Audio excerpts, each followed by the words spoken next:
is TV9 Eyewitness News with sports reporter Des Taylor, weatherman Denny Frary, the WR100, special reporter Doug Krile, and anchorman Larry Hightchew.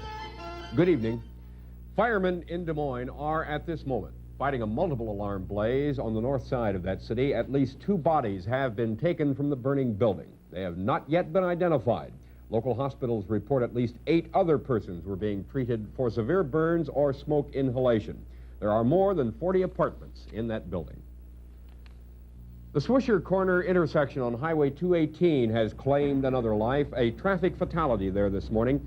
73-year-old Lola Burrell of Center Point was killed in that accident. Her husband, Thomas, was trying to pass a gravel truck. He apparently skidded on a dew-covered stretch of the road and flipped over. Burrell is hospitalized with a broken leg. His wife was dead on arrival at Mercy Hospital in Cedar Rapids. The intersection has been the scene of several fatal accidents the past few years. The Cedar Rapids City Council has brought out the economic knife on municipally owned vehicles. Several weeks ago, the order went out to the various city departments to voluntarily cut the number of cars and trucks not vitally needed for business. Well, this plan didn't work, so the council began lowering the boom itself. And Dale Brote reports on what happened. Building official Ed Winter probably figures he was in the wrong place at the wrong time this morning. He was the only department head who sat in on a meeting called by the council to decide how it's going to reduce the number of light vehicles and trim the number used for commuting. Winter was the first to feel the impact of the crackdown. The 14 vehicles assigned to his department will no longer be driven to and from work, and he'll probably lose one of those cars. Other department heads will now be called in for similar reviews. When the council earlier asked them to submit lists of the vehicles they don't need, only one replied. So now the council is using a different approach. It wants the administrators to justify the cars they do need. Based on today's discussion, few of the vehicles will be going home with the workers they're assigned to. 116 have been used as commuters, but Finance Commissioner Hal Schaefer argued we're not obligated to provide transportation to and from work. Most of the vehicles will now be assigned on a work-day basis or to a motor pool, but the council has yet to figure out where to locate that pool. Dale Brote, TV9 Eyewitness News. Some ideas now on how to protect your property. Doug Krile has a live Mobile Eye report. Larry, what we're going to talk about today is that one little thing that too many of us put off until it's just too late. We don't take the time to protect things of value to us until after a fire strikes or some other disaster hits. Well, Sandy James has been looking into some ways that police are now suggesting we should handle that chore, and she's with Lieutenant Gillen of the Cedar Rapids Police Department tonight, and our live Mobile Eye is there. Sandy, why don't you tell us all about it?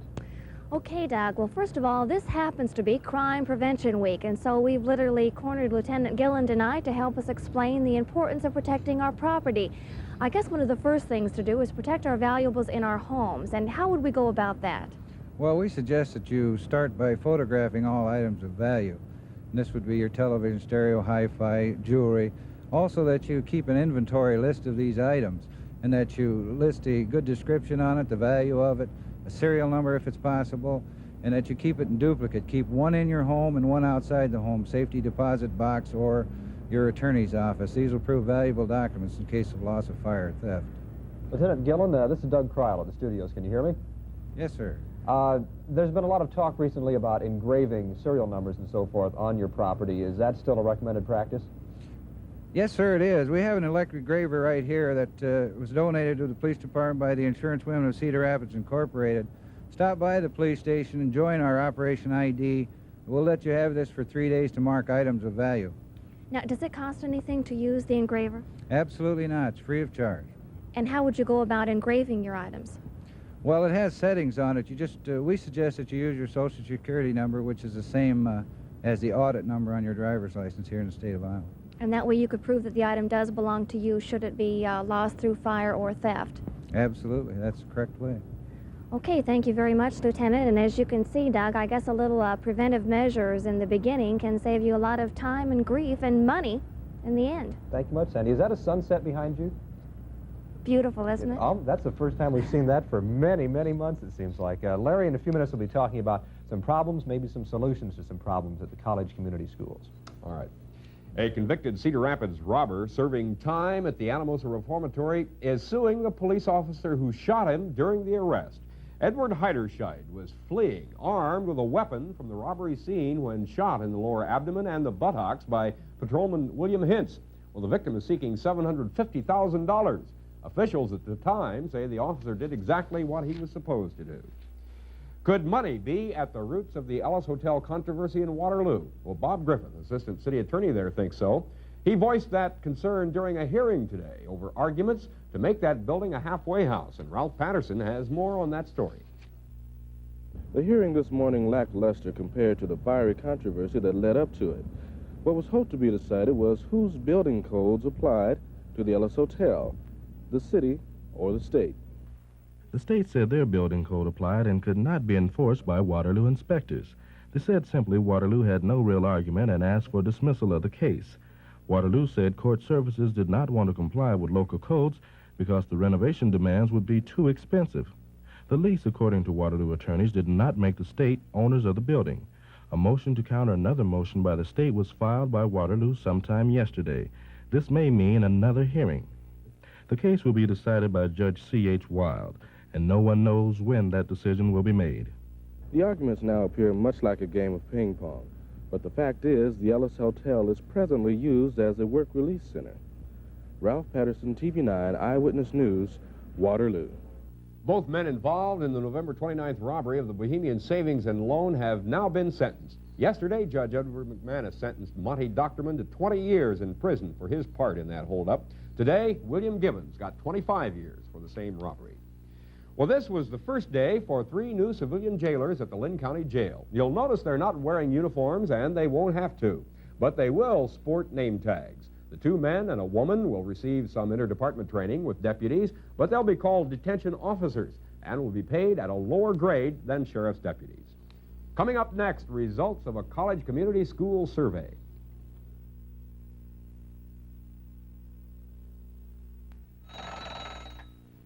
I finally got to sleep. My cough didn't keep me awake. What was the name of that cough medicine you gave me?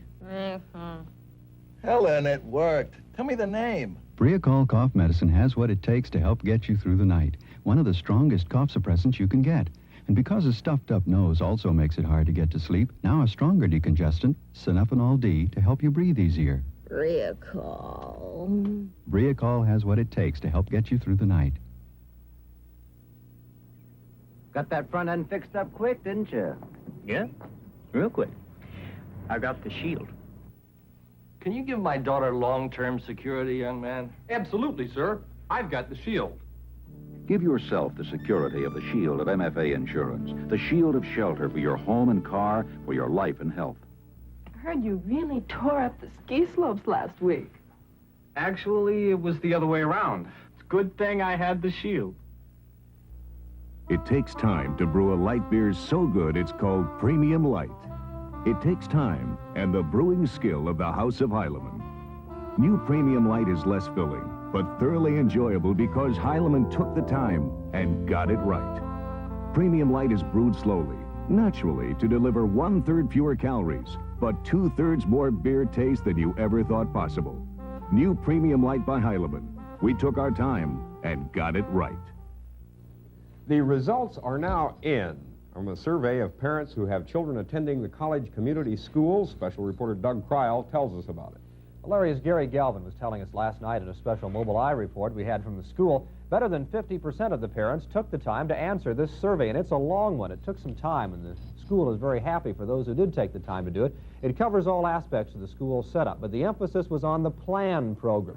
That's the highly individualized learning experience devised by Westinghouse. It's been used at Frary for about 6 years, and it's come under fire lately from parents who think it's not the greatest idea. So the school has tried a unique way of approaching the problem. Well, last fall, a group of parents came to a board meeting and indicated considerable concern over certain phases of our program. So it was recommended to the Board of Education at a later meeting that a opinionaire be developed and the entire community surveyed relative to their thoughts about our overall program. A committee was appointed, parents from the district, working with Mr. Bostwick, the assistant superintendent. They spent many nights developing the survey, and of course it was mailed out to all parents with children in the school district. course, the students involved are the prime importance here. We'll be talking with some of them who are in the planned program tonight at 10. At first glance, the survey results, just thumbing through them quickly, Larry, and talking with some other people about them, would appear they would reflect parental approval of most of the programs, but disapproval of some of the materials that are used. It's kind of an interesting conflict there. With that in mind, the board will tackle the problem of where to go from here. Any changes, whatever they would be, will take place next fall. They may be looking at alternative programs for the parents who don't want their students in the planned program. So time will tell on that. Oh, we have another educational story of sorts here, Doug. There appears to be a well-orchestrated campaign in favor of the Cedar Rapids Public Library. The council today received petitions from the League of Women Voters signed by more than 2,900 residents. They demand the library be given the highest priority for its budget needs next year. Earlier, letters backing the library's money needs came from the superintendents for public and parochial schools in the city and from officials at Kirkwood College. A three-day conference on marriage and the family opened today in Iowa City. Alan Oldfield reports on how the police department is getting involved. Why would the Iowa City Police Department involve itself in a conference on marriage? Well, police work is a people profession, and many of the people policemen deal with are married. So the Iowa City Police Department is participating in a three-day conference on marriage and the family at the University of Iowa. Policeman Darrell Spivey has engineered that involvement because he feels there's a very deep need. 20% of the police officers killed in the line of duty are killed while handling family disputes. Now, hopefully this will unfold a better perspective for the administrators who are teaching the officers how to handle the problems, and also teach the officers themselves how to approach a family dispute. It's not a power trip. It's a way to defuse a very potentially dangerous problem. Police are also one of the most frequent victims of divorce, suicide, and alcoholism. This conference should help them deal with their personal crises as well as those crises of others. Alan Oldfield, TV9 Eyewitness News, Iowa City. The Iowa City Council has established a new city department. It will handle housing and inspection. The action consolidates all housing inspection and rehabilitation, municipal housing and building inspection services under one department for the first time. It's expected to simplify and standardize inspection services.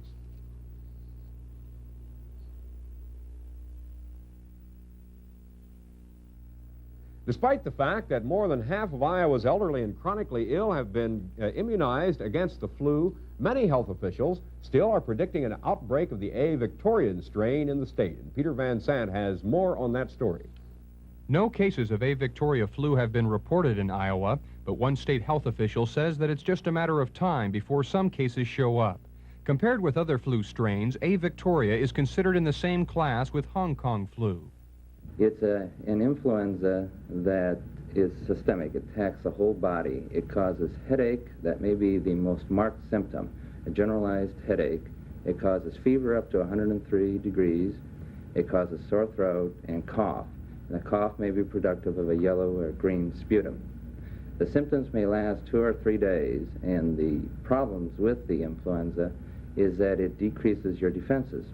Dr. Shope says that anyone with a heart or lung problem or over the age of 50 should get vaccinated for the A. Victoria flu. But there is a chance that you may have already received that vaccination.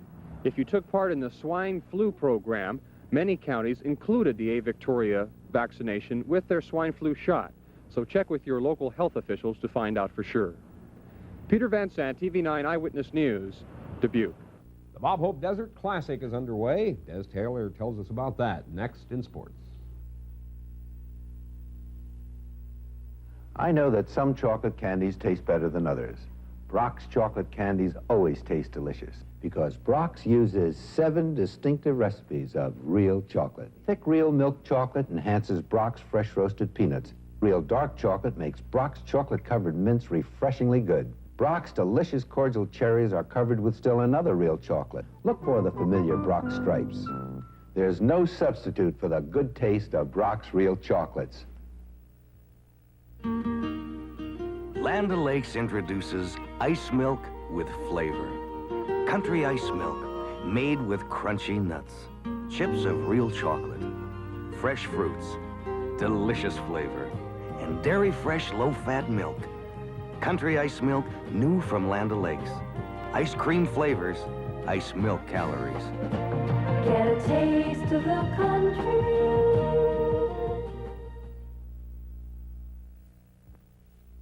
You, you're the one. Having your Big Mac attack. It's a Big Mac attack. And when you get one, you've got to get to McDonald's fast. At McDonald's.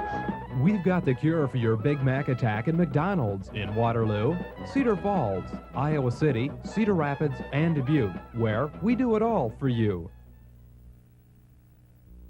Well, they're knocking that little white ball around in the desert once again. Yes, it's Bob Hope's annual shindig, and everybody's there, I think, from, well, short of the president. We got an ex-president, though.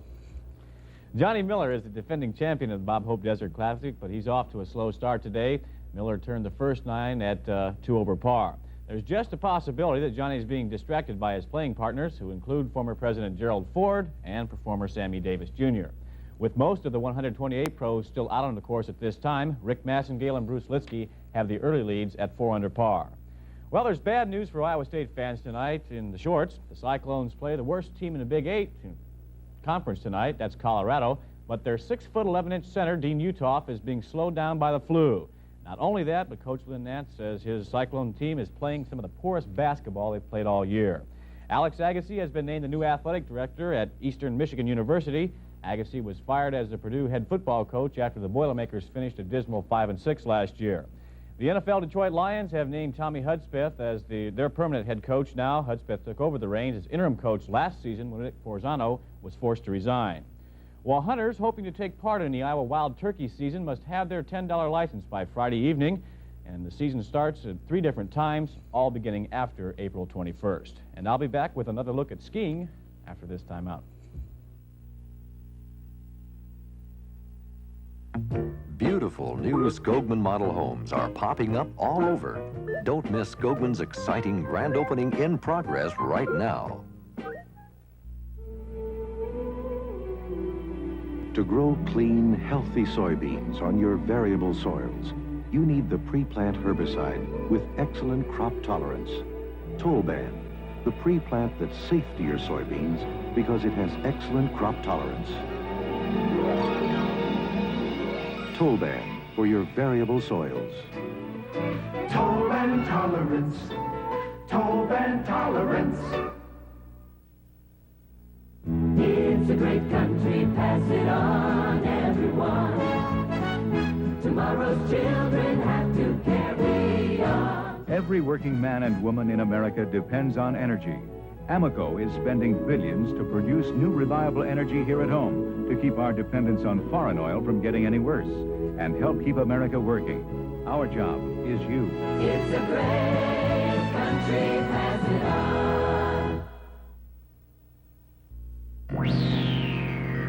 Introducing Flavomycin, the growth stimulant antibiotic for swine. Studies comparing unmedicated controls show that pigs fed Flavomycin right up to the day of slaughter get from 75 pounds to market weight faster and on less feed. Switch to Flavomycin, the growth stimulant antibiotic from American Herbst Corporation. There was a time when skiing was a sport that required years to learn even the elementary aspects. However, to be an expert, you might have to spend as little as, or as long as 10 years. That was like 10 years ago. Today, that's all changed. Why, even a non-athlete like this guy coming down the hill can learn to ski well enough in just a few days to at least have some fun. What's the difference? Well, there's a lot of them, but most people will tell you the difference is in the equipment. The technology of ski equipment has improved to a great extent. The skis perform so much better. It's gotten to be quite scientific how to make a ski perform in relation to the surface, the skiing surface, and the skier. And the bindings and the boots have been developed to a high degree, and it just makes it a lot easier to... What about the length? The length is not traditionally over your head? No, for the beginning skier, a shorter ski is just... that has probably been the biggest breakthrough. This graduated length or short ski technique of skiing, where you put them on short skis, which are easy to handle, and do everything you want until you get into the more refined aspects of skiing, you know, racing or freestyle or something like that. Then you would go to a longer ski. But for learning, the short ski is just, it's been really the answer. And tonight at 10, we'll discuss the subject of safety while skiing. Can we expect to see you in the Winter Olympics? Oh, yeah. All right. As an observer. The New York Stock Exchange prices tumbled again today. Automobile stocks were especially weak. Dane Coleman and Quayle reports the Dow Industrial Average closed down more than 8 points. The New York Exchange Common Stock Index lost 47 cents, and the average American exchange share dropped 81 cents. Hogs were steady today at Wilson Foods, but cattle were 50 cents lower. Area corn prices lost another penny. Soybeans advanced another 3 cents a bushel. On Feeling Fine tonight, we're going to deal with lunchtime, and Doug Krile tells us why. Larry, lunchtime is a meal that incorporates many of the pitfalls that we've been warning you about throughout Feeling Fine. Lunch for many of us, you know, has become nothing more than a hurried couple of bites at some fast food restaurant, or even worse, we're skipping lunch entirely. Andy Smith is here tonight to say that although that is one way to lose weight, simply not eat, it's not smart to skip, especially that noontime meal. Well, and of course the reason is, Doug, is because if you really do skip the noontime meal, later on in the day you just get ravenously hungry and you eat more than you would have anyway. And even if you do spend a decent amount of time eating lunch, oftentimes you're preoccupied with the worries of work. What's the answer? Well, plan enough time for your noontime meal, slow down, but eat a light meal, and that'll give you some Feeling Fine points. Dr. Art Ulene says that's what Gary and Donna Burdish are doing. Like many people, Donna just never found time for lunch. Now, with her Feeling Fine formula to lean on, she's changing her habits. And that's the key to taking the weight off and keeping it off. Even when she's home alone, Donna has a sit-down lunch. No more eating while doing the housework or grabbing something from the refrigerator and running out. Lunch for Donna has become a break in her day. Her break today, a poached egg, broccoli, a diet drink, and for dessert, a crispy green apple. For Gary, lunch usually means business. His business lunches often include a drink, and then it's on to eating. With his salad today, dressing on the side. Gary's only drink, iced tea. Didn't you go to the barbecue place or something? No. If you've been using lunch as a time to discuss your work, try to change. Make lunch a business break. Concentrate only on the food. You'll enjoy your lunch more. You know, Doug, Dr. Ulene used to fall into that lunchtime trap himself, but he's getting out of it, and he'll have some tips tonight for us to avoid. And incidentally, we've still got about 2/3 of our Feeling Fine program to go, so if you would like to join us, you can get your Feeling Fine booklet by writing Feeling Fine, Box 816, Cedar Rapids, Iowa, 52406. 2.5 weeks left, and the good part is yet to come. I was just sitting back and deciding whether or not I could sit up as close to that table as they were in that restaurant there, and deciding I probably could. I'm working on it, though. I really am. Okay, Skinny. You'll say that in a week or two. Say, I really like this weather, but I'm afraid to get used to it. Well, I think you can, really, Mr. Hightchew. It will continue through midweek of next week. You're not going to lower the boom on us Not yet. some Monday night or something. Well, that would be appropriate. We'll see. You just be a good boy, and we'll take care of you. We'll look now at the satellite photo for today, and some swatchy cloudiness around here and there, some over Florida, where they caught some rain today, some there over the Great Lakes, too, but generally clear skies once again today. Actually, we're operating on a streak here of sunshine. High pressure was prevailing.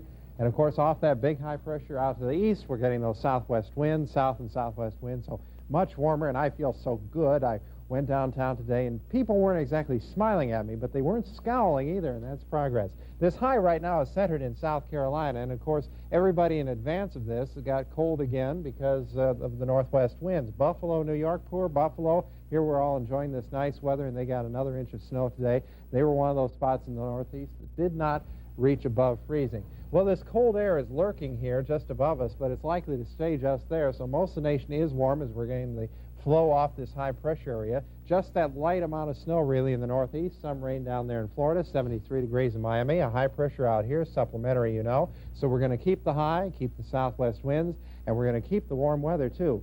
And we'll look at Iowa in that tremendous situation after this. Right now, it's like this outside. But soon, it'll be like this. A jungle, hot and humid. You'll want air conditioning. And you'll save money if you get it now at Novak Heating and Air Conditioning. Get this quality Amana 24,000 BTU central air conditioner. Cools an average house, only $479.95. And save on installation now while special preseason rates are in effect. Call Novak Heating and Air Conditioning at 364-4626 day or night. Get Amana air conditioning now before the winter wonderland turns into a jungle. It takes a whole roll of paper towels to do the work of one handy wipes. How can one handy wipes do it? It's a strong bonded cloth that cleans mess after mess and washes out fresh and clean to clean again and again and again. It takes a whole roll of paper towels to do the work of one handy wipes. Handy wipes, the kitchen cloth that really cleans up.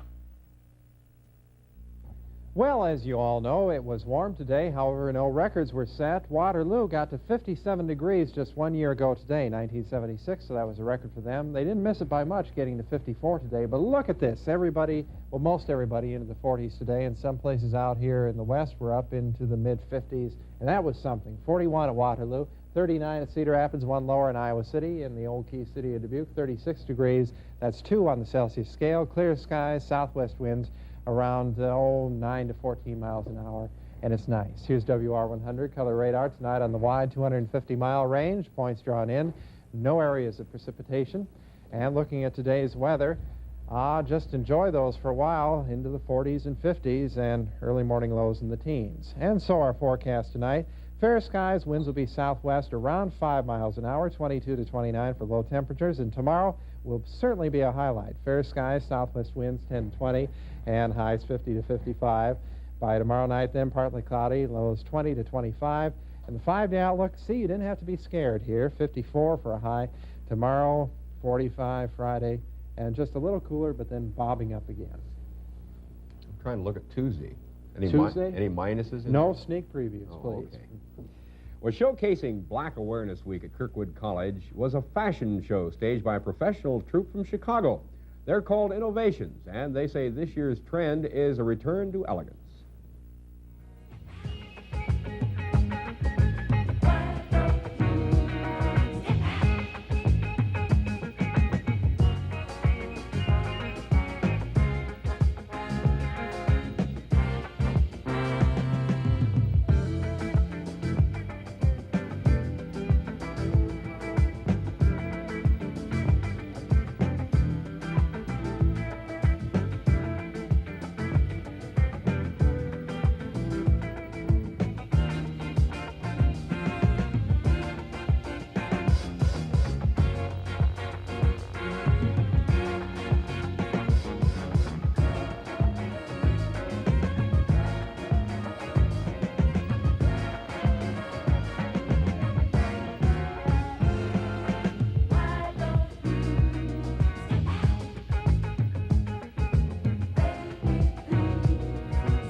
First fashions I've seen this year that I like.